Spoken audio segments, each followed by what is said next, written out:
பழகப் பழகப் பாலும் புளிக்கும். சுமதி மற்றும் மீனா சிறுவயதிலிருந்தே நெருங்கிய தோழிகள். பள்ளியிலும் கல்லூரியிலும் இருவரும் பிரிக்க முடியாத அளவுக்கு பழகினார்கள். சுமதி எப்போதும் மீனாவுக்கு உதவுவாள். மீனாவும் சுமதியை தன் குடும்பத்தினரைப் போலவே நம்பினாள்.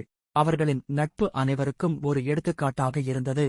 காலப்போக்கில் மீனா சுமதியுடன் அதிகமாக பழக ஆரம்பித்தாள். தினமும் சிறிய விஷயங்களுக்காகவும் சுமதியின் வீட்டுக்குச் செல்வது, அவளது தனிப்பட்ட விஷயங்களில் தேவையில்லாமல் தலையிடுவது அவளுக்கு பழக்கமாகிவிட்டது.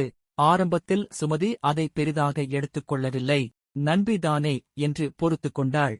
ஆனால் நாள்கள் செல்லச் செல்ல அந்த பழக்கம் சுமதிக்கு சிரமமாக தோன்றத் தொடங்கியது. தனக்கு ஓய்வு கிடைக்காதது, எப்போதும் விளக்கம் சொல்ல வேண்டிய நிலை அவளுக்கு மன அழுத்தத்தை ஏற்படுத்தியது. இதனால் இருவருக்கும் இடையே சிறிய மனக்கசப்புகள் தோன்றின. ஒருநாள் சுமதி தைரியமாக மீனாவிடம் தனது உணர்ச்சிகளைப் பகிர்ந்தாள். மீனாவும் தன் தவறை உணர்ந்து மன்னிப்பு கேட்டாள். பின்னர் இருவரும் ஒருவருக்கொருவர் இடைவெளியும் மரியாதையும் கொடுத்து பழகத் தொடங்கினர். அப்போது அவர்கள் புரிந்து கொண்டார்கள், எவ்வளவு இனிமையான உறவாக இருந்தாலும் அளவோடு பழகினால் மட்டுமே அது நீடிக்கும், இல்லையெனில் பாலும் புளிப்பது போல் உறவும் மாறிவிடும். கதைநெறி: அளவில்லாத பழக்கமும் மரியாதையில்லாத நெருக்கமும் இருந்தால் ஆரம்பத்தில் இனிமையாக இருந்த உறவுகளும் காலப்போக்கில் கசப்பாக மாறும்.